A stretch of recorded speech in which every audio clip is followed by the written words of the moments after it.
नमस्कार दोस्तों। हम बात करेंगे एक ऐसे नेता की जिसके पिता को राजनीति का पीएचडी कहा जाता था। दरअसल भजनलाल वो नेता है जो चौधरी देवीलाल की सरकार गिराकर मुख्यमंत्री बनने में कामयाब रहे थे। लेकिन वर्तमान में चौटाला परिवार और बिश्नोई परिवार की राजनीति में कोई खासा अंतर नहीं नजर आ रहा। दोनों परिवारों की राजनीति बैकफुट पर है।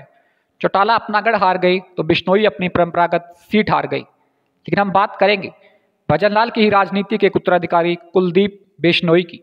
क्या इनकी राजनीति आखिर हरियाणा में क्यों पिछड़ रही है, क्यों सवाल खड़े हो रहे हैं। अगर कुलदीप बिश्नोई की राजनीतिक पारी की बात करें तो पहली बार 1998 में अपनी परंपरागत सीट आदमपुर से विधायक बनते हैं और पहली बार सांसद बनने का मौका मिलता है 2004 में भिवानी लोकसभा सीट जीतकर। 2007 में अपने पिता चौधरी भजनलाल के साथ मिलकर हरियाणा जनहित कांग्रेस पार्टी बनाते हैं। फिर 2009 में आदमपुर से दूसरी बार विधायक बनने का मौका मिलता है। लेकिन 2011 में पूर्व मुख्यमंत्री भजनलाल जी की मृत्यु होती है। सांसद बनने का मौका दूसरी बार हिसार उपचुनाव में मिलता है। लेकिन 2016 में ये अपने पूरे परिवार सहित राहुल गांधी के नेतृत्व में कांग्रेस पार्टी में दोबारा शामिल हो जाते हैं और 2019 विधानसभा चुनावों में ये आदमपुर से बीजेपी नेत्री सोनाली फोगाट को चुनाव हराते हैं। मैं आपको आपका भाई, आपका बेटा होने के नाते आपको कहना चाहता हूं कि दुनिया में किसी पे भरोसा कर लेना, पर बीजेपी पे साथियों भरोसा मत करना किसी भी हालत में। आपका भाई, आपका बेटा भुगत भोगी आपके सामने खड़ा। 3 साल मेरे चौधरी भजनलाल जी की पार्टी के साथ गठबंधन रहा, हमारी पार्टी के साथ गठबंधन रहा। हर गांव में, हर इलाके में चौधरी भजनलाल जी इतने बढ़िया आदमी थे। कुलदीप बिश्नोई को चीफ मिनिस्टर बनावांगे, ये करांगे।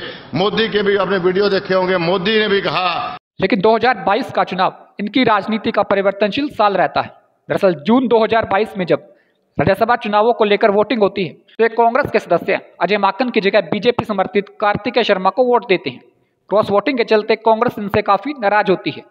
ट्वीट रिट्वीट की राजनीति कांग्रेस और इनके बीच में चलती है और अगस्त 2022 के अंदर ही कुलदीप बिश्नोई कांग्रेस छोड़कर मनोहर लाल खट्टर के नेतृत्व में बीजेपी में शामिल हो जाते हैं। भारतीय जनता पार्टी जिस समय से ज्वाइन करने वाला मैं समझता हूं वो देश हित में सोचती है। नरेंद्र मोदी जी के जो कार्यशैली है, मैं समझता हूं सबसे बेहतरीन प्रधानमंत्रियों में से हो तो गलत नहीं होगा। और हरियाणा में विशेष तौर पे आदरणीय मनोहर लाल खट्टर जी के जो काम करने का उनका तरीका या जो उनकी सोच हरियाणा को नई उन्नति ले जाने की, उससे प्रभावित होकर मैं इस्तीफा दे रहा हूँ कांग्रेस पार्टी से। लेकिन बीजेपी में शामिल होना कहीं ना कहीं इनकी राजनीतिक विरासत में एक बड़ा टर्न माना जा सकता है, क्योंकि पहली बार बीजेपी की तरफ से इनके बेटे को चुनाव लड़ने का मौका मिलता है।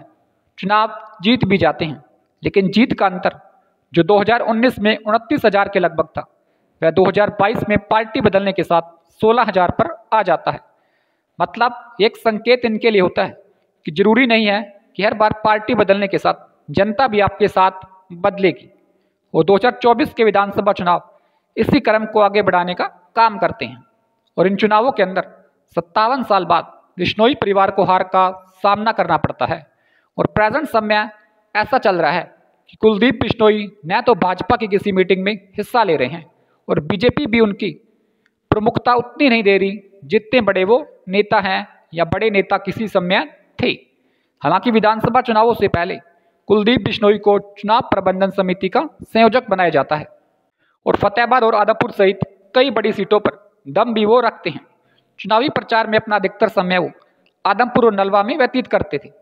लेकिन जब चुनावी परिणाम आते हैं तो आदमपुर का गढ़ इनका ध्वस्त हो जाता है। हालांकि ऐसा भी माना जाता है कि कुलदीप बिश्नोई ने आदमपुर में बीजेपी से किसी भी तरह की मदद नहीं ली, लेकिन बीजेपी चाहती थी कि कुलदीप बिश्नोई बीजेपी के तरीके से चुनाव लड़े। लेकिन कुलदीप बिश्नोई परिवार द्वारा अपने पुराने तरीके से चुनाव लड़ा गया और बीजेपी के कार्यकर्ता की जगह आदमपुर में अपने कार्यकर्ता पर ज़्यादा विश्वास किया गया। उसका खामियाजा उन्हें चुनावी परिणाम में भुगतना पड़ा और हार के बाद बीजेपी में उनका कद कहीं ना कहीं कम होता दिख रहा है। और यही परिणाम है कि बीजेपी की बैठकों में उन्हें विशेष रूप से आमंत्रित नहीं किया जा रहा। दरअसल हिसार में जब बीजेपी का सदस्यता अभियान चलता है, प्रदेशाध्यक्ष मोहनलाल बड़ोली भी वहाँ हाजिर रहते हैं, लेकिन बिश्नोई परिवार अपने गृह क्षेत्र में हिसार के सदस्यता अभियान में ही एब्सेंट रहते हैं। और कंगाली में आटा इनके लिए तब गिला होता है जब राजनीति में पिछड़ने के बाद अखिल भारतीय बिश्नोई महासभा के विवाद में भी कुलदीप बिश्नोई की एंट्री हो जाती है।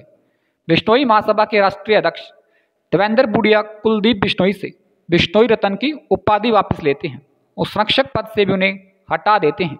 हालांकि महासभा के 21 में से 14 सदस्य कुलदीप बिश्नोई को संरक्षक के पद पर रखना चाहते हैं, देखना चाहते हैं। इसके अलावा बीजेपी द्वारा राज्यसभा न भेजना भी कुलदीप बिश्नोई को कहीं न कहीं अखर रहा है, क्योंकि कई ऐसे नेता हैं जिनको बीजेपी में आने का इनाम मिल चुका है। किरण चौधरी उनमें से एक हैं। दीपेंद्र हुड्डा के सांसद बनने पर जब राज्यसभा की सीट खाली होती है तो उस सीट पर एंट्री मार जाती हैं और विधानसभा चुनावों के बाद अपनी बेटी को भी कैबिनेट मंत्री सैनी सरकार में बनाने में कामयाब रहती हैं। लेकिन कुलदीप बिश्नोई के लिए दोनों ही परिस्थितियां फिलहाल बनती हुई नजर नहीं आ रही है। हालांकि अब कृष्णलाल पवार की सीट खाली होने पर मनोहर लाल खट्टर से मिलकर ये अपनी दावेदारी जताना चाहते हैं, लेकिन इस बार भी कुलदीप की दावेदारी कमजोर नजर आ रही है कि बीजेपी हरियाणा अध्यक्ष मोहनलाल बडोली तो कह चुके हैं कि जिसका नाम मीडिया में चला समझो उसका पत्ता कटा। ये इशारा भी कहीं ना कहीं कुलदीप बिश्नोई की तरफ ही माना जा रहा है। ये भारतीय जनता पार्टी है और इसमें जिसके नाम चलते हैं वो कभी बनते नहीं है। जिसके नाम चल गए वो दोनों समाप्त मान लो। इन सब के बाद सोशल मीडिया पर कुछ यूजर कांग्रेस के अंदर मीडिया द्वारा बनाए गए SRK गुट में अब किरण चौधरी की जगह कुलदीप बिश्नोई का नाम ऐड कर रहे हैं। हालांकि इन सब के बीच कितनी सच्चाई है यह वक्त बताएगा। लेकिन विधानसभा और लोकसभा चुनावों में अभी एक लंबा अंतराल है, तो देखना इंटरेस्टिंग होगा कि कुलदीप बिश्नोई की राजनीति आखिर किस करवट बैठती है।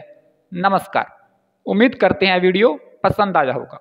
वीडियो को लाइक कीजिए, शेयर कीजिए, चैनल को सब्सक्राइब कीजिए।